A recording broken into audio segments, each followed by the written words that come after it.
पूरे 5 नंबर के सवाल के तौर पर आ जाएगा। एक तो आपको ये पैथवे ड्रॉ करना आना चाहिए, और फिर आपको पता होगा कि हम इसमें बेसिकली जो है वो क्या देख रहे हैं। लाइट रिफ्लेक्स वो आपका रिफ्लेक्सिव कॉन्स्ट्रिक्शन या डायलेशन ऑफ द प्यूपिल है,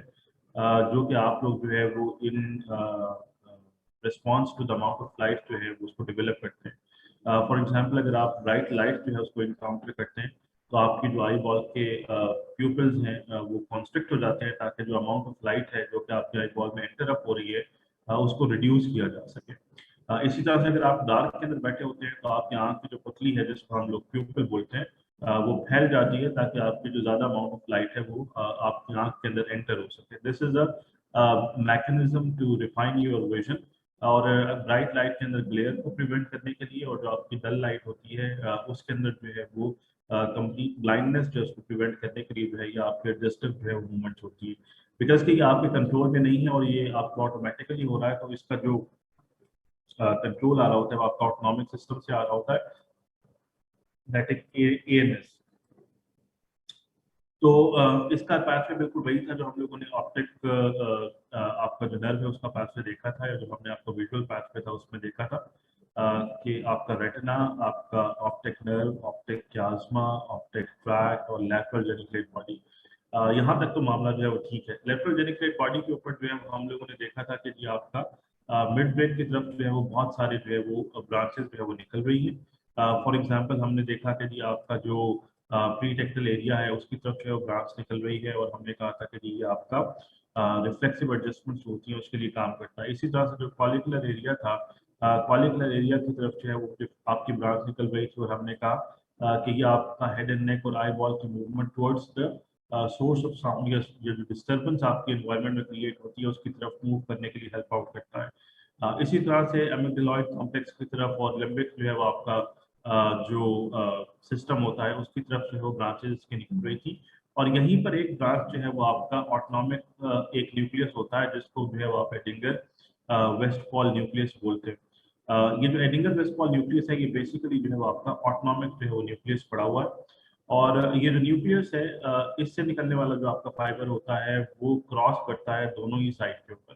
तो अगर हम लोग यहाँ पर जो है वो इसको देखें कि ये आपका जो ऑप्टिक नर्व का फाइबर था, रेटिना से, ऑप्टिक नर्व से, ऑप्टिक क्यास्मा से, ऑप्टिक ट्रैक्ट से होता हुआ जो है आपका लेटरल जेनिकुलेट बॉडी के ऊपर पहुंच गया है। तो जिस वक्त आपका ये लेटरल जेनिकुलेट बॉडी के ऊपर जो है वो मामला पहुंचा है, तो इसने जो है वो आपकी ब्रांच दी है एक यहाँ से आपका जो एडिंगर वेस्टफॉल न्यूक्लियस है उसको। उससे उठने वाला जी आपका जो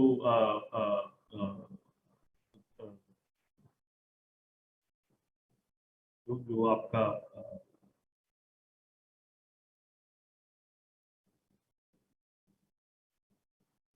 जो दिस वाज द पाथवे जो कि यहाँ पर चल रहा था आपका ऑप्टिक नर्व और ऑप्टिक क्यास्मा, और फिर इसमें ऑपोजिट साइड का नेजल फाइबर भी जो है फ्लो कर रहा था। और यहाँ पर जो है वो आपका मामला जो है वो लेटरल जो है वो जेनिकुलेट बॉडी तक जो है वो पहुंच गया था। अब जो लेटरल जेनिकुलेट बॉडी जी आपकी जो पड़ी हुई है उसने जो है वो आपकी यहाँ पर आकर आपका जो विजुअल पाथवे का फाइबर है वो एंड अप कर दिया। इसमें से उठने वाला जो आपका जो पोस्ट सिनेप्टिक फाइबर है उसने जो है वो जाकर जो है वो प्री सिनेप्टिक फाइबर दिया है आपके एडिंगर वेस्टफॉल न्यूक्लियस को। और इस साइड के एडिंगर वेस्टफॉल न्यूक्लियस को भी इसने फाइबर दिया है, और इसने ऑपोजिट साइड का जो एडिंगर वेस्टफॉल न्यूक्लियस पड़ा हुआ था उसको भी जो है वो फाइबर जो है वो प्रोवाइड किया है। इसका जो आगे पोस्ट सिनेप्टिक फाइबर निकल रहा होता है ये बेसिकली प्री सिनेप्टिक फाइबर बन जाता है आपके सीलियरी गैंग्लियन का। और जो सीलियरी गैंग्लियन होता है वंस अगेन आपका ऑटोनॉमिक गैंग्लियन है। और ये जो ऑटोनॉमिक गैंग्लियन है इससे निकलने वाला जो आपका पोस्ट सिनेप्टिक फाइबर है वो बेसिकली आपका जो आइरिस का मसल होता है उसको जो है वो सप्लाई कर रहा होता है। और ये बेसिकली जो है वो इस बात को इंश्योर करता है कि जी आपका जो डायमीटर है प्यूपिल का वो रिड्यूस हो जाएगा, या आपका जो डायमीटर है प्यूपिल का वो फैल जाएगा। तो आई रिपीट वंस अगेन कि ये जो आपका फाइबर यहाँ से चला था ऑप्टिक नर्व का, वो ऑप्टिक नर्व से होता हुआ ऑपोजिट साइड से जो है वो आपका नेजल फाइबर जो है वो लेता हुआ आपका ऑप्टिक ट्रैक के अंदर ट्रेवल करके आपका लेटरल जेनिकुलेट बॉडी के ऊपर पहुंचकर जो है इसकी एक ब्रांच जो है वो खत्म हो जाती है। यहाँ से जो आपका पोस्ट सिनेप्टिक फाइबर उठ रहा है, ये पोस्ट सिनेप्टिक फाइबर जो है वो आपका प्री सिनेप्टिक फाइबर बन गया है, फॉर एडिंगर वेस्टफॉल न्यूक्लियस, इस साइड के लिए भी और अपनी उस साइड के लिए भी। दैट मीन्स कि जिस वक्त लाइट आपकी यहाँ से पड़ेगी तो वो फिर इस तरफ भी ट्रांसमिट होगी एडिंगर वेस्टफॉल को, और इस तरफ भी ट्रांसमिट होगी। और ये जो एडिंगर वेस्टफॉल आपका बीच के अंदर न्यूक्लियस पड़ा हुआ है, इससे उठने वाला जो पोस्ट सिनेप्टिक फाइबर है वो प्री सिनेप्टिक फाइबर में कन्वर्ट हो गया है, जिसने बेसिकली आपके सीलियरी गैंग्लियन को जो है वो सप्लाई दे रही है। और जो सीलियरी गैंग्लियन है उससे निकलने वाली जो सीलियरी नर्व है उसने आपके प्यूपिल को जो है वो सप्लाई प्रोवाइड करनी है। तो अगर आप यहाँ पर जो है वो लाइट जो है वो रेटिना के ऊपर ब्राइट लाइट मारेंगे तो आपका ये तमाम का तमाम ट्रैक से होता हुआ लेटरल जेनिकुलेट बॉडी तक पहुंचेगी, दोनों एडिंगर वेस्टफॉल न्यूक्लियर तक आपकी लाइट जो है वो डिलीवर होगी। और दोनों एडिंगर वेस्टफॉल जो न्यूक्लियर आपके पड़े हुए हैं उस तक लाइट डिलीवर होने के बाद वो दोनों ही साइड का जो आपका सीलियरी गैंग्लियन है उस तक मामले को पहुंचाएगी, और दोनों ही साइड की सीलियरी गैंग्लियन पर आगे जाकर जो है आपके प्यूपिल को जो है वो कंस्ट्रक्ट जो है कराएंगी। इसका बिल्कुल ऑपोजिट मामला होगा कि अगर यहाँ से लाइट कम हो गई है तो आपका सिग्नल नहीं आ रहा, यहाँ पर एडिंगर वेस्टफॉल को जो है वो इन्फॉर्मेशन नहीं जा रही, आपके सीलियरी गैंग्लियन को इन्फॉर्मेशन नहीं जा रही, तो आपका जो प्यूपिल है वो डायलेट जो है वो कर गया है। तो ये जो लाइट रिफ्लेक्स है, अगर इसमें आप देखें कि एक साइड पर पड़ने वाली जो लाइट है उसने दोनों साइड का जो प्यूपिलरी कॉन्स्ट्रिक्शन है उसको जो है वो करवाया है। तो ये जिस साइड के ऊपर आपका जो है वो लाइट पड़ी है और उसी साइड की कॉन्स्ट्रिक्शन हो जाए तो उसको बोलते हैं कि जी डायरेक्ट लाइट रिफ्लेक्स है, और जो आपका ऑपोजिट साइड के ऊपर जो है वो कॉन्स्ट्रक्शन हो जाए तो उसको बोलते हैं कि ये इनडायरेक्ट जो है वो लाइट रिफ्लेक्स है, बिकॉज कि ये आपने इनडायरेक्टली थ्रू एडिंगर वेस्टफॉल न्यूक्लियस जो है उसको जो है वो मेंटेन किया है। So this particular thing direct and indirect light reflex pathway जो बहुत दफा पूछा जाता है कि इनडायरेक्ट जो आपका पाथवे है उसका जो है मैकेनिज्म क्या है। उसका मैकेनिज्म यह है कि आपका जो प्री सिनेप्टिक फाइबर आ रहा था ऑप्टिक नर्व वाला, उसने जो है वो दोनों साइड का जो एडिंगर वेस्टफॉल न्यूक्लियस है उसको जो है वो इन्फॉर्मेशन जो है प्रोवाइड की है, और जो आपका एडिंगर वेस्टफॉल न्यूक्लियस था उसने जो है वो फिर आपकी इन्फॉर्मेशन जो है वो सीलियरी गैंग्लियन को देनी थी। तो अगर इस तरफ से उठने वाला जो है वो आपका जो दोनों जो आपके एडिंगर वेस्टफॉल न्यूक्लियाई पड़े हुए हैं दोनों साइड के, अगर उनकी प्री सिनेप्टिक सप्लाई जो है वो आपकी दोनों साइड से जो है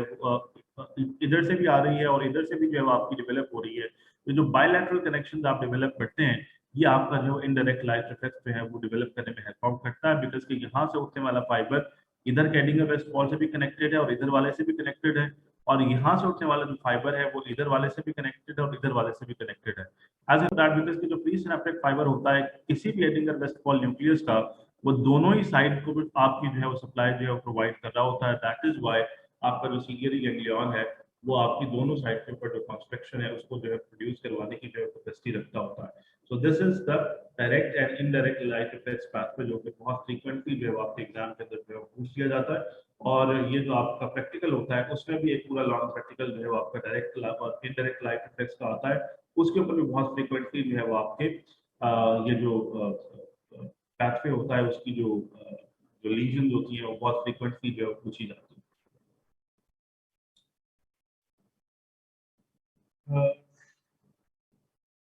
This is once again another representation of the same thing जो कि अभी हमने देखा है, अभी more डिटेल उसने बताया है जो आपका एडिंगर वेस्टफॉल न्यूक्लियस है वो आपको सीलियरी गैंग्लियन को जो है कैसे सप्लाई कर रहा है। So you can just have a look at it on your own. इसकी एक इम्पॉर्टेंट रीजन होती है जिसको हम लोग बोलते हैं आपका हॉर्नर सिंड्रोम। ये जो हॉर्नर सिंड्रोम होता है बेसिकली आपका जो सिम्पथेटिक चेन होता है सर्वाइकल सिम्पथेटिक चेन उसका जो है वो डैमेज के साथ जो है वो प्रेजेंट उसका जो है वो होता है, और ये यूजली आपका जो सुपीरियर सर्वाइकल सिम्पथेटिक जो है वो आपके गैंग्लियन पड़े हुए होते हैं, ये बेसिकली आपका जो लंग का एपेक्स होता है उसके साथ साथ जो है पड़े हुए होते हैं। तो अगर लंग के एपेक्स के ऊपर जो है कोई एबनॉर्मलिटी डेवलप हुई है, फॉर एग्जांपल जैसे कि टीबी होता है, फॉर एग्जांपल जैसे कि आपका जो है वो कोई जो है वो इन्फेक्टिव नमूनिया होता है, या फिर आपका जो है कोई ट्यूमर जो है वो आपका यहाँ पर डेवलप हो रहा है जिसकी वजह से आपका सिम्पथेटिक चेन जो है वो अल्टीमेटली जो है वो डैमेज हो रहा है। What exactly is going to happen, because कि जो सिम्पथेटिक चेन होता है इसमें आपके हेड एंड नेक रीजन के अलावा जो है वो आपका पिपलरी जो मसल होता है जो कि डायलेट या कॉन्स्ट्रिक्ट कराने की कैपेसिटी रखता है उसको भी जो है सप्लाई प्रोवाइड करनी होती है। तो as a result of this particular thing अगर ये सिम्पथेटिक चेन जो है आपका जो डैमेज हो जाएगा तो आपका जो पिपलरी मसल है वो अल्टीमेटली जो है उसका जो अपर्चर है वो नॉन रिस्पॉन्सिव हो जाएगा, आपकी जो लाइट पड़ रही है इसके अलावा जो आपकी जो स्वेट की जो सिक्रीशन होती है वो भी ऑटोनॉमिक होती है, तो फेस के ऊपर आपकी स्वेटिंग भी जो है वो पॉसिबल नहीं होगी, बिकॉज कि यहीं से निकलने वाले जो फाइबर्स होते हैं वो आपके स्वेट ग्लैंड्स को भी जो है सप्लाई कर रहे होते हैं। और फिर आपका जो आई बॉल होता है, बिकॉज के आपका जो सिंपैथेटिक चेन होता है, उसने जो है वो मसल्स की जो है वो कॉन्स्ट्रक्शन या डायलेशन कराकर आपकी जो आई बॉल होती है उसकी शेप को जो है वो मेंटेन किया होता है। तो वो कॉन्टिन्यूस इनपुट जो कि उसकी टोन को मॉनिटर कर रहा होता है, जब वो बेजल टोन वाला इनपुट जो है वो आपका नहीं आएगा तो आपकी जो आई बॉल है वो कोलैप्स कर जाती है। इसको एनॉप्थेल्मस बोलते हैं। तो तीन पर्टिकुलर जो है ना वो आपका जो फीचर्स है उसके साथ जो है वो ये प्रेजेंट करता है। आपका जो सिम्पथेटिक चेन होता है इसमें बेसिकली विगस के डायलेशन करानी होती है। तो जिस वक्त ये जो है आपका नहीं आ रहा होगा, जो पीछे से फाइबर आ रहा था ऑप्टिक नर्व का एडिंगर वेस्टफॉल न्यूक्लियस से, वो बेसिकली आपका इसी चेन में से गुजरकर और फिर सीलियरी गैंग्लियन की तरफ जो है वो जा रहा होता है। तो जिस वक्त आपका ये चेन डैमेज हो जाएगा तो सीलियरी गैंग्लियन की तरफ जो है वो आपका मामला जो है वो नहीं निकल सकेगा। मोर ओवर आपका जो स्वेट फाइबर्स होते हैं उसकी तरफ भी जो है वो आपका जो ग्लैंड है उसकी तरफ भी मामला नहीं निकल सकता, और आई बॉल की जो टोन है वो भी मेंटेन नहीं हो सकती। It presents with three particular features. एक तो ये मियोसिस के साथ जो है प्रेजेंट करता है। दूसरा आपका जिस पर्टिकुलर हाफ के ऊपर जो है, जिस साइड का आपका सिम्पैथेटिक चेन डैमेज हुआ है उस साइड के ऊपर जो है ना वो आपका स्वेटिंग जो है पॉसिबल नहीं होती है। और तीसरा जो है आपका आई बॉल कोलैप्स कर जाती है, जिसको बेसिकली आप एनॉप्थेल्मस बोलते हैं। तो ये हॉर्नर सिंड्रोम है। और हॉर्नर सिंड्रोम भी जो है वो आपका पूरे 5 नंबर का सवाल जो है वो एग्जामिनेशन के अंदर आ जाया करता है। बहुत फ्रीक्वेंटली पूछा जाता है कि जी आपकी जो आई बॉल है वो कॉन्टिन्यूली जो है वो मियोसिस के अंदर जो है वो क्यों चली गई है, और उसके अंदर स्वेटिंग पॉसिबल क्यों नहीं है, और उसका जो टोन वो कोलैप्स है वो क्यों हो गया। तो रीजन इज दैट कि जिस पर्टिकुलर गैंग्लियन ने इन तीनों चीजों को जो है मॉनिटर करना था वो आपके लंग ट्यूमर्स की वजह से जो है, या लंग टीबी की वजह से, या लंग इन्फेक्शन की वजह से डैमेज हो गए हैं। As a result of that particular thing आपका जो फाइबर है, आपका जो आई बॉल है उसके स्पेसिफिक फीचर्स जो हैं वो डेवलप हुए। Now we come to the last particular topic है जी, आपकी जो आई बॉल की मूवमेंट होती है, वो आई बॉल की जो मूवमेंट है उसको जो है वो आप लोग कैसे जो है वो परफॉर्म करते हैं। आप जो है ना डिफरेंट तरह की जो आई बॉल की जो मूवमेंट्स है ना उनको जो है परफॉर्म करते हैं। फॉर एग्जाम्पल अगर आप किसी से बात कर रहे हैं तो आपकी जो नज़र है उसके ऊपर जो है वो फोकस के ऊपर है। वो लोग जो कि कॉलेज में चलते फिरते हुए लोगों को जो है वो घूरने का काम जो है वो अक्सर अंजाम देते हैं। अगर वो किसी को घूर रहे हैं तो जैसे जैसे कोई पर्सन मूव कर रहा है तो उनकी आई बॉल और उनका हेड एंड नेक जो है वो उसके साथ मूव कर रहा है। तो there are different kind of movements which you perform. इस तरह से अगर आप किताब पढ़े हैं तो आपकी जो आई बॉल है वो राइट टू लेफ्ट और लेफ्ट टू राइट जो है वो कॉन्टिन्यूली मूव कर रही है। तो you could be seeing something जो कि आपकी जो विसिनिटी है उसके अंदर स्टेशनरी हो। You could be seeing something जो कि आपके विसिनिटी के अंदर जो है वो मूव कर रही हो from one place to another place. You could be following the movement of a particular person which is moving within your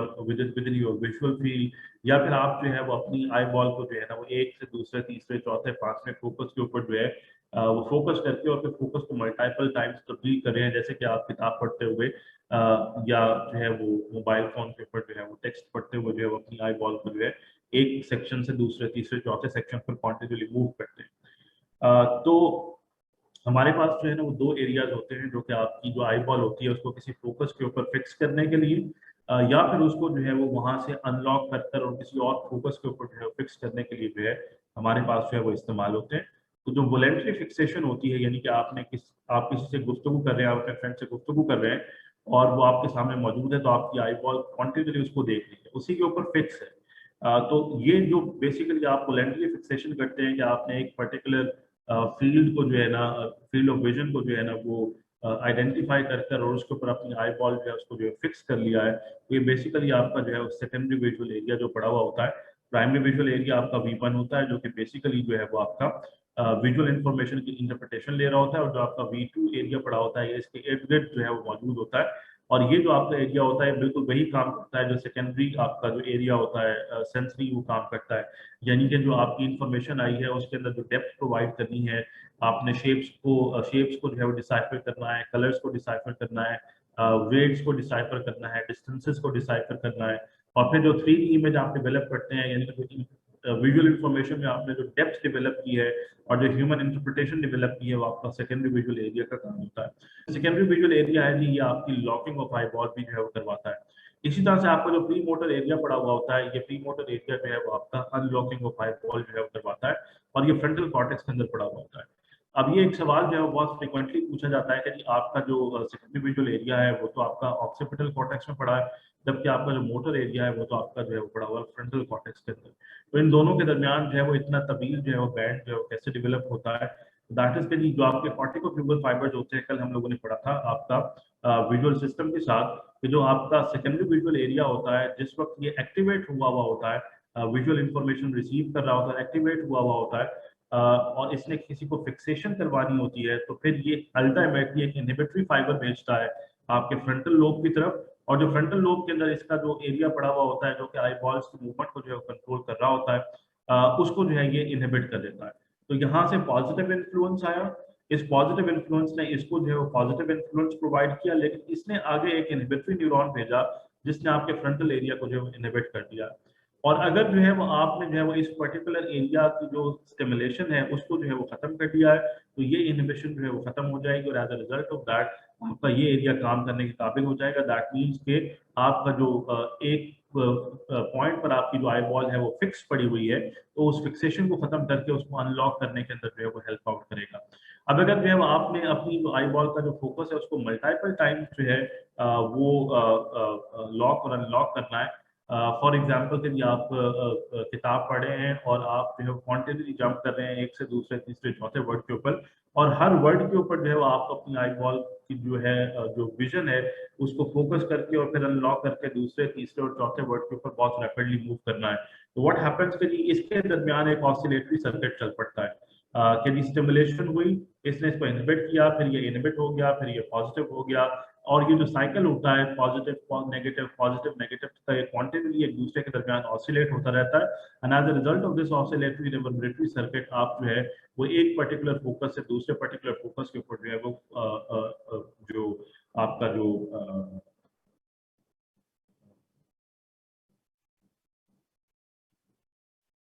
move करते हैं जो आई बॉल को, वो करना जो है वो आपके लिए जो है वो पॉसिबल हो जाता है। So this is important. ये सवाल भी पूछा जाता है और पूरे 5 नंबर का सवाल आ जाता है कि जी आप फिक्सेशन और अनफिक्सेशन ऑफ या लॉकिंग और अनलॉकिंग ऑफ आई बॉल जो है वो कैसे करते हैं। अब जो इनवोलेंट्री हमारे पास वोलेंट्री फिक्सेशन, अब आपका जो इनवोलेंट्री फिक्सेशन है, यानी कि अगर आप की जो एनवायरनमेंट है उसके अंदर कोई ऐसा विजुअल फील्ड एग्जिस्ट करता है या कोई ऐसी विजुअल ऑब्जेक्ट एग्जिस्ट करता है, कोई ऐसी विजुअल इंफॉर्मेशन एग्जिस्ट करती है which is very interesting for you, as I was telling the people who are sitting at the canteen और द निश्चित point and were staring at the people in a very uncivilized sort of a way, so there is something which interests them. So involuntary आपकी जो eye ball होती है ना, वो continually जो है वो एक ट्रेमर जो है उसको उसके अंदर जो है डेवलप हो रहा होता है, और इस ट्रेमर का जो है वो मकसद जो है वो ये होता है कि आपकी जो आई विजुअल फील्ड के अंदर जो इंफॉर्मेशन है, उसमें से जो इम्पोर्टेंट इंफॉर्मेशन है या जो इंफॉर्मेशन आपके इंटरेस्ट की इंफॉर्मेशन है, उस पर्टिकुलर जो इंफॉर्मेशन उसके अंदर आपको फिक्स करने के लिए जो हेल्प आउट करें। तो ये जो ट्रेमर्स होते हैं और जो स्लो ड्रिफ्ट होता है और जो आपकी रैपिड फ्लेक्सिंग मूवमेंट्स होती हैं, आपकी इनवोलेंट्री मूवमेंट्स होती हैं, और ये इनवोलेंट्री मूवमेंट्स आपके आई बॉल के अंदर जो है कॉन्टिन्यूसली होती रहती हैं। ये जो जो जो मूवमेंट्स होती है, आपकी जो विजुअल फील्ड होती है उसको कॉन्टिन्यूसली शफल करती रहती है, ताकि आपके पास जो है वो एक ब्रॉड विजुअल इंफॉर्मेशन जो है मौजूद हो, और आपने जिस पर्टिकुलर जो जो जो फील्ड ऑफ इंटरेस्ट है अगर उसको ऊपर फिक्स करना हो, तो फिर आपको ये दो एरियाज आपको जो है वो हेल्प आउट जो है वो करें। इसी तरह से जो आपकी सब्सिडीज होती हैं, ये जो है वो ऑल्टरनेटिव या ऑप्टोकिनेटिक मूवमेंट होती हैं, जिसमें लेफ्ट टू राइट और राइट टू लेफ्ट आप कॉन्टिन्यूसली जो है वो मूव कर रहे होते हैं। तो ये जो लेफ्ट टू राइट और जो राइट टू लेफ्ट आपकी जो है वो चल रही होती है, वंस अगेन आपका जो है वो कॉन्टिन्यूस ग्राउंड्स के ऊपर जो है वो आपकी जो इन दो एरियाज हैं उनके दरमियान रेगुलेटरी सर्किट के ऊपर जो चल रही होती है। कॉलिकुलर एरिया जो है अभी हम लोग ऑलरेडी पीछे देखा है, कि अगर जो है वो आपका लैटरल जेनिकुलेट बॉडी से एक मामला जो है वो कॉलिकुलर न्यूक्लियस की तरफ निकला है, तो कॉलिकुलर न्यूक्लियस ऑपोजिट साइड के ऊपर आपका जो ऑडिटरी ट्रैक्ट होता है उसके साथ जो है वो कनेक्टेड है। तो जब भी आपकी जो है वो एनवायरनमेंट के अंदर कुछ रैपिड तब्दीलियां जो है वो साउंड की प्रोड्यूस होंगी, आपको कोई आवाज देता है, कोई सडन ऑडिटरी डिस्टर्बेंस क्रिएट होती है, तो आपकी आई बॉल जो है वो सडनली उस तरफ जो मूव करती है वो आपके लैटरल जेनिकुलेट बॉडी का जो फॉलिकुलर कनेक्शन होता है उसकी वजह से जो है वो एक मूव करती है। इसी तरह से हम लोगों ने देखा था कि आपके जो रेटिना से निकलने वाले जो है वो गैंग्लियोनिक सेल थे, वो एक्स, वाई और जी थे, और इन्होंने जो है वो लैटरल जेनिकुलेट बॉडी जो है उसके डिफरेंट लेयर्स के अंदर जाकर जो है वो कनेक्ट किया था। चाहे जो है वो आपका मैग्नोसेलुलर लेयर था, चाहे वो आपका पार्वोसेलुलर लेयर जो है वो पड़ा हुआ था, तो ये तीनों न्यूक्लियाई जो है वो डिफरेंट जो है वो area, different cells of lateral geniculate body के साथ जो है वो कम्युनिकेट कर रहे थे। और फिर जो मैग्नो और पार्वोसेलुलर लेयर्स थे, ये आपके जो 6 लेयर्स पड़े हुए थे उसके अंदर जो है वो जाकर डिफरेंट जो है वो एरियाज के अंदर कम्युनिकेट कर रहे थे। तो ये जो आपका वाई गैंग्लियोनिक जो है वो सेल होता है, ये आपका जो है वो एक ब्रांच जो है हेड एंड नेक एरिया को भी जो है वो भेजता है। वंस अगेन कॉलिकुलर जो आपका न्यूक्लियस पड़ा हुआ होता है, यही कॉलिकुलर न्यूक्लियस जो है वो ऊपर से एक ब्रांच जो है वो कॉर्टिकोस्पाइनल की भी ले रहा होता है। हम बार बार बात कर चुके हैं कि आपका मिड ब्रेन के ऊपर जो है वो कॉलिकुलर सिस्टम पड़ा है या प्रीटेक्टल सिस्टम पड़ा है, ये दोनों ऊपर से एक ब्रांच जो है वो कॉर्टिकोस्पाइनल से ले रहे होते हैं। इसी के अंदर जो है वो ऑडिटरी इंफॉर्मेशन भी जो है फ्लो कर रही है, लैटरल जेनिकुलेट बॉडी से एक विजुअल इंफॉर्मेशन भी इसके अंदर आ रही है। तो ऑडिटरी और विजुअल जो आपकी स्टेबुलाई होती है उसके नतीजे के अंदर आप जो है वो हेड एंड नेक की मूवमेंट्स करते हैं, फिर पोस्चुरल एडजस्टमेंट्स करते हैं, बैलेंस को मेंटेन रखते हैं, रैपिड रिफ्लेक्सिव मूवमेंट्स होती हैं towards the field of disturbance, वो बेसिकली आपकी इस वजह से हो रही होती हैं। तो आई मूवमेंट अगर आपने करानी है तो कॉलिकुलर एरिया करा रहा है, और जो वाई गैंग्लियोनिक सेल का कनेक्शन बन रहा है आपका एक अलग से कॉलिकुलर एरिया के साथ, तो आपका जो हेड एंड नेक होता है उसकी turning towards the source of disturbance होता है, उसको करने के अंदर जो है वो आपका जो है वो जो जो जो वाई गैंग्लियोनिक सेल है, ये आपका connection through lateral geniculate body, ये इसको जो है वो हेल्प आउट करता है।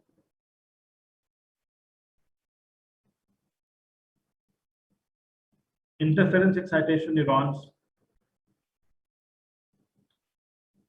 हम लोगों ने जो है वो आपका पढ़ा था विजुअल पैड के अंदर कि आपका जो टेम्पोरल फाइबर है वो डिफरेंट लेयर्स के अंदर जो है वो कम्युनिकेट कर रहा है, और आपका जो नेजल फाइबर है वो डिफरेंट एरियाज के अंदर जो है कम्युनिकेट कर रहा है दोनों साइड के ऊपर। यहाँ टेम्पोरल पड़ा हुआ है, टेम्पोरल पड़ा हुआ है, और टेम्पोरल पड़ा हुआ है, नेजल है, नेजल है, नेजल। इसके ऑपोजिट जो है इस साइड के ऊपर टेम्पोरल होगा, इधर नेजल होगा, नेजल होगा, टेम्पोरल होगा, नेजल होगा, टेम्पोरल होगा। ये हमने आपसे कहा था कि इधर का जो नेजल पड़ा हुआ था वो अल्टीमेटली जो है वो आपके टेम्पोरल के साथ, टेम्पोरल जो है नेजल के साथ, और ये वंस अगेन इसके साथ, ये इसके साथ, ये इसके साथ, बिकॉज कि ये जो आपकी कम्युनिकेशन हो रही है डिफरेंट लेयर्स ऑफ, उसको बिल्कुल ऐसी अरेंजमेंट बनाती है जिसमें एक टेम्पोरल दूसरे नेजल के साथ जो है वो आपका जो है वो ओवरलैप कर जाता है। अब अगर ये जो ओवरलैप आपका हो रहा है दोनों एरियाज का, ये जो है वो आइडियल ना हो, फॉर एग्जांपल जैसे कि एक आई बॉल एक डायरेक्शन के अंदर जो है वो आपने कन्वर्ज की हुई थी, और दूसरी आई बॉल जो है ये तो मिडल में पड़ी हुई है या इस तरफ पड़ी हुई है, तो आपके जो दोनों आई बॉल्स के जो इमेजेस है ना वो डिफरेंट जो है वो यहाँ पर कॉर्टेक्स के अंदर रिले हो रहे हैं। एक आपको ये वाली विजुअल फील्ड दिखा रहा है, एक आपको या तो ये वाली विजुअल फील्ड दिखा रहा है और ये वाली विजुअल फील्ड दिखा रहा है। तो जो आपका कॉर्टेक्स है उसके ऊपर जो पहुंचने वाला इमेज है, वो पहुंचने वाला इमेज जो है वो आपका जो है वो एक ही जैसा नहीं है, यानी कि एक ही विजुअल फील्ड की रिप्रेजेंटेशन जो है वो नहीं आ रही। एक ही जो आपकी जो विजुअल फील्ड है उसकी जो इंफॉर्मेशन जो है वो यहाँ पर जो है यहाँ पर जो है वो बिकस के नहीं आ रही।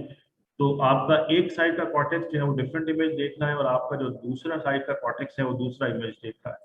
अब बिकॉज के जब इसका टेम्पोरल और इसका नेजल आपस में ओवरलैप करना शुरू करेंगे तो विजुअल फील्ड बिकॉज के एक नहीं है, as a result of that particular thing ये एक दूसरे के साथ इंफॉर्मेशन को प्रॉपरली कम्युनिकेट नहीं कर सकते, और आपकी जो विजन होती है वो आपको बहुत नॉन एडजस्टेड ब्लड, या फिर आपको जो है वो डबल विजन जिसको आप डिप्लोपिया बोलते हैं, उस तरह की विजन आपको देखने को मिलती है। तो अगर फील्ड ऑफ विजन जो है वो दोनों साइड के ऊपर जो है डिफरेंट पड़ रही हो, तो हमारे पास इंटरफेरेंस एक्साइटेशन न्यूरॉन्स पड़े हुए होते हैं। ये इंटरफेरेंस एक्साइटेशन न्यूरॉन्स जो है वो आपका बेसिकली कॉर्टिकोफ्यूगल फाइबर्स के जरिए वापस इंफॉर्मेशन जो है वो भेजते हैं। आपका जो आई बॉल का मस्कुलेचर होता है, सेकेंडरी विजुअल एरिया जो होता है, आपका जो प्री मोटर एरिया होता है, उसके जरिए यदि आपके आई बॉल रजिस्टर के अंदर नहीं है तो as a result of that आप इस आई बॉल का फोकस खींच के भी इस तरफ ले आओगे, प्रोवाइडेड कि यहाँ पर कोई इंटरेस्टिंग विजुअल फील्ड है, या फिर आप इसका फोकस खींचकर इस तरफ ले जाओगे। As a result of that ये जो eyeballs particular field of vision के अंदर जो है वो कलेक्टिवली जो है वो फिक्स करना होता है, जो मूव कराना होता है, वो जो है वो आपका इंटरफेरेंस एक्साइटेशन न्यूरॉन्स करते हैं। और वो उस वक्त करते हैं जब आपका जो विजन पड़ा हुआ था पीछे कॉर्टेक्स के ऊपर, वो दो डिफरेंट फील्ड से जो है वो आ रहा है। As a result of that उसको जो है आपस में ओवरलैप करने के अंदर जो है दुश्वारी का सामना है और आपका विजन जो है वो क्लियर नहीं हो रहा। सो दीज आर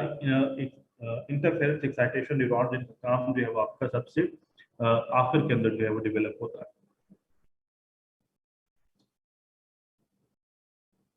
अकोमोडेशन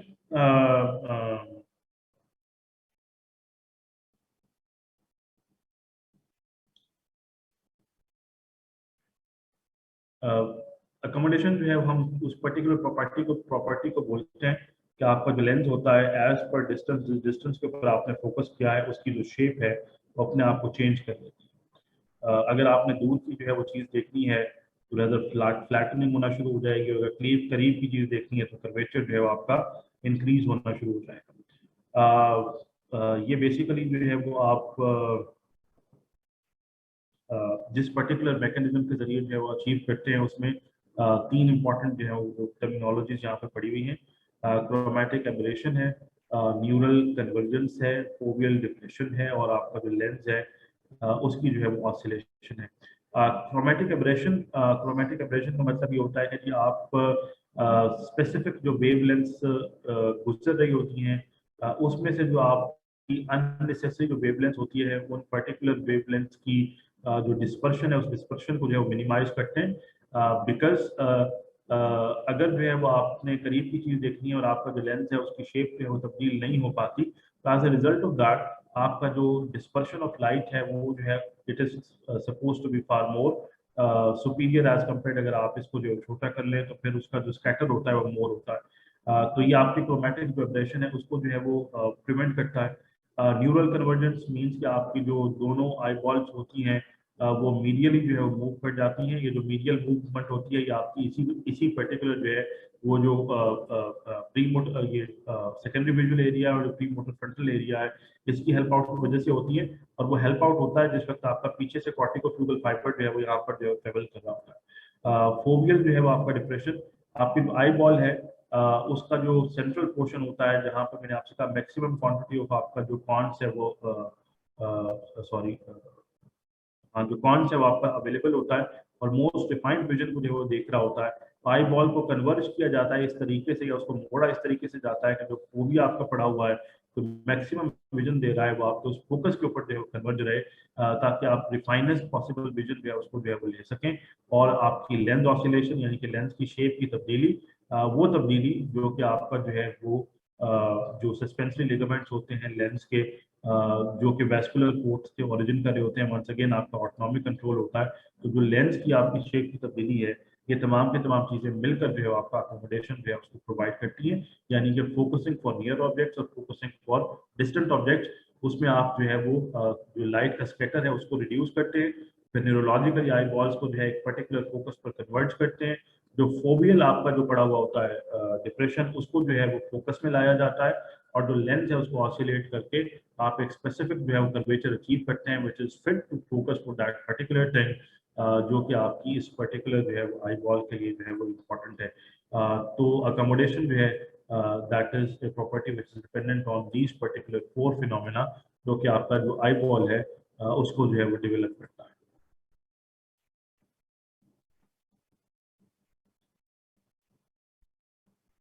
एक और इम्पॉर्टेंट चीज जो है वो रह गई है स्ट्रेबिस्मस। स्ट्रेबिस्मस को जो है आम जुबान के अंदर स्क्विंट बोला जाता है, उर्दू के अंदर उसको बेंगापन बोला जाता है।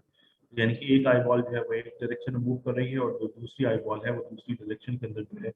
वो आपका मूव कर रही है। अभी हम लोगों ने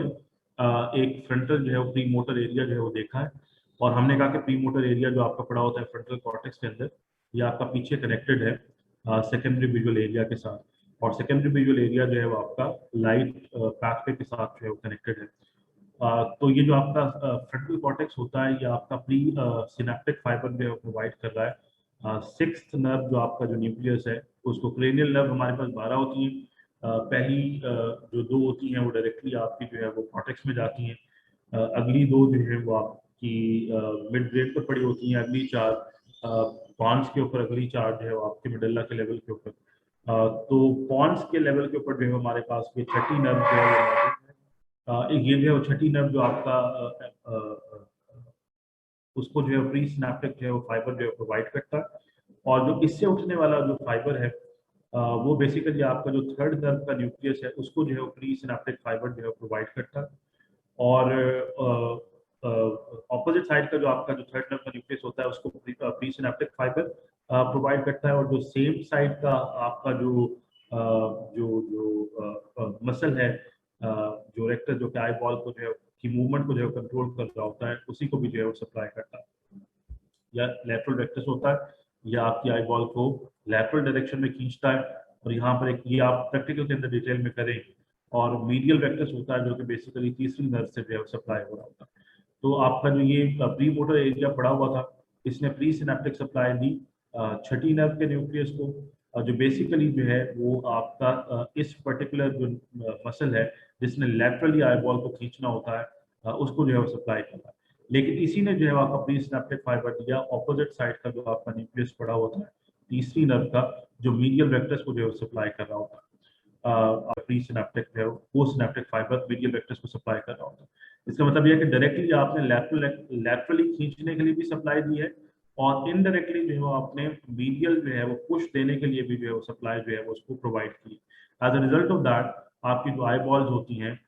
वो दोनों जो है वो इस डायरेक्शन के अंदर जो है वो मूव करती है। कि अगर ये वाली आई बॉल जो है यहाँ से अगर आपने जो है प्री सिनेप्टिक फाइबर जो है उसको निकाला है, और यहाँ से निकलने वाला पोस्ट फाइबर इस तरफ आपकी लेटरली इसको पुश कर रहा है, तो यहीं से जो फाइबर निकल रहा है या जो ऑपोजिट साइड की आपकी पड़ी हुई थी उसका जो मीडियल वेक्टर्स पड़ा था वंस अगेन जिसने इस डायरेक्शन में इसको पुश करना था, उसको जो है वो कर रहा है। As a result of that आपकी दोनों आई बॉल्स इस डायरेक्शन में जो है मूव करने की कैपेसिटी रखती हैं एक साथ। अब अगर आप इस पर्टिकुलर जो आपका जो कनेक्शन है जिसने इस पर्टिकुलर ऑपोजिट साइड के मीडियल जो पुल है उसको जो है वो मसल प्रोवाइड किया हुआ था, तो आपकी एक आई बॉल तो इस तरफ जो है वो मूव कर जाएगी, लेकिन आपकी जो दूसरी आई बॉल है वो इस तरफ मूव नहीं कर सकेगी। As a result of that या तो वो सेंटर में फोकस रहेगी या फिर वो इस डायरेक्शन के अंदर जो है वो मूव कर जाएगी। तो इन दोनों के दरमियान जो आपका कलेबोरेशन होता है वो कलेबोरेशन जो है वो लॉस हो जाएगा, और इसी लॉस ऑफ कलेबोरेशन को जो है वो हम लोग जो है उसको बोलते हैं। इसको मीडियल लॉन्गिट्यूडिनल फेसिकुलर सिंड्रोम भी बोलते हैं, बिकॉज के ये जो इन पर्टिकुलर फाइबर्स की ओवरलैपिंग की वजह से जो आपका फेसिकुलस डेवलप हो रहा होता है या जो ट्रैक डेवलप हो रहा होता है उसको मीडियल लॉन्गिट्यूडिनल फेसिकुलस जो है वो कहा जाता है। सो आपका जो प्रीमोटर फाइबर होता है जो पीछे से आपका जो है वो सेकेंडरी विजुअल एरिया से कनेक्टेड है और वो आपके लाइट पैथ पे जो है कनेक्टेड है, वो आपकी सिक्स नर्व को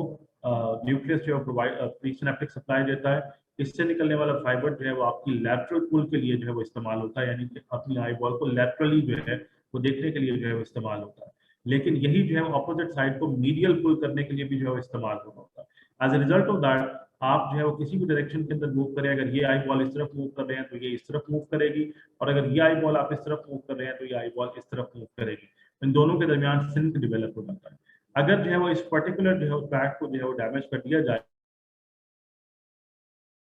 तो ये वाला जो आपका इस साइड के ऊपर इस साइड की सप्लाई जो इस साइड की मीडियल पुल डेवलप कर रही थी, और इस साइड की सप्लाई जो इस साइड की मीडियल पुल डेवलप कर रही थी, वो पॉसिबल नहीं होगा। तो जिस साइड के ऊपर आप देख रहे होंगे उस साइड के ऊपर तो लैटरल गेज चली जाएगी, लेकिन जो ऑपोजिट साइड का आपका मीडियल पुल आना था वो नहीं आएगा। As a result of that particular thing आपकी आई बॉल या तो सेंट्रली प्लेस्ड होगी या ऑपोजिट साइड के ऊपर डेविएट कर जाएगी। अब बिकॉज के दोनों आई बॉल दो डिफरेंट डायरेक्शन के अंदर देख रही हैं, इसको बेसिकली आम जुबान के अंदर जो है आप स्क्विंट बोलते हैं, और या हम जो है वो इसको मीडियल लॉन्गिट्यूडिनल फेसिकुलर सिंड्रोम भी बोलते हैं, या फिर इसी को स्ट्रैबिस्मस जो है वो कहा जाता है। तीनों नाम जो है वो इसके लिए इस्तेमाल होते हैं, और इसके ऊपर भी जो है पूरे 5 नंबर का सवाल जो है वो आपका पूछ लिया जाता है।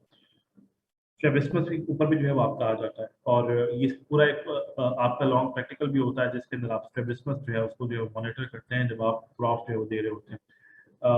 तो ये इसकी डैमेज की वजह से भी हो सकता है। दूसरा, अगर जो है वो आपका जो ग्रूमिंग हुई है वो इस तरह से हुई है कि आप अटेंशन जो डेफिसिट है उसका शिकार रहे हैं, आपकी इन्वायरमेंट जो है that was too noisy while you were developing, आप अपने अर्ली ईयर्स के अंदर थे और आपका जो एनवायरनमेंट है वो इतना नॉइजी था कि आप एक ही वक्त के अंदर जो है वो मल्टीपल अगर सोर्सेज ऑफ नॉइज एग्जिस्ट करती हों तो आपकी आई बॉल्स मल्टीपल डायरेक्शन के अंदर जो है वो देखने के लिए जो है ना वो ट्यून हो गई हैं। उस सूरत के अंदर भी जो है वो आपका जो आई बॉल है वो डिफरेंट डायरेक्शन में देख रहे होते हैं। और तीसरा उन साइकेट्रिक डिसऑर्डर्स के अंदर जिनके अंदर वंस अगेन आपका अटेंशन डेफिसिट होता है, आप किसी एक पर्टिकुलर पॉइंट के ऊपर फोकस नहीं कर पा रहे होते, आपका जो थॉट प्रोसेस होता है वो स्कैटर्ड होता है, उस पर्टिकुलर सिनेरियो में भी बिकॉज कि आपका जो विजुअल फील्ड है वो मल्टीपल एरियाज के अंदर शफल हो रहा है, तो उसमें भी आप जो है उस पॉइंट पे वो डेवलप कर सकते हैं। लेकिन अगर हम लीजन की बात करें तो जो आपका मीडियल लॉन्गिट्यूडिनल फेसिकुलस होता है उसके डैमेज की वजह से जो है वो आप most likely majority of the times ये मीडियल लॉन्गिट्यूडिनल फेसिकुलर सिंड्रोम या स्क्विंट या फिर आप स्ट्रैबिस्मस जो है उसको जो है वो डेवलप करते हैं। So with this particular thing आपका जो सीएनएस है वो भी खत्म हो गया है और आपका जो विजुअल पाथवे है, जो विजन है, जो मेजॉरिटी स्पेशल सेंसेस जो है उसका पोर्शन है वो भी खत्म हो गया है। And with this 70% of your course for the crop is over. So over from my studios every Saturday I will be taking an interactive session जिसके अंदर हम पहले से कुछ टॉपिक है उसको जो अपलोड कर देंगे और उस रोज जो है वो सिर्फ और सिर्फ उन पर्टिकुलर टॉपिक से रिलेटेड जो है वो सवाल पूछे जाएंगे या फिर सवालों के जो है वो जवाब जो है प्रोवाइड किए जाएंगे। Every Saturday we will have a session at 8 a.m. in which we will have just interactive session और उसके अंदर जो है वो सवालों के जवाब दिए भी जाएंगे और फिर मैं स्पेसिफिक सिनारियोज के ऊपर जो है वो सवाल रैंडमली जो है वो पूछूंगा। So this is over from my studios for today, and tomorrow I shall see you with spinal cord lesions, I guess. So over from my studio.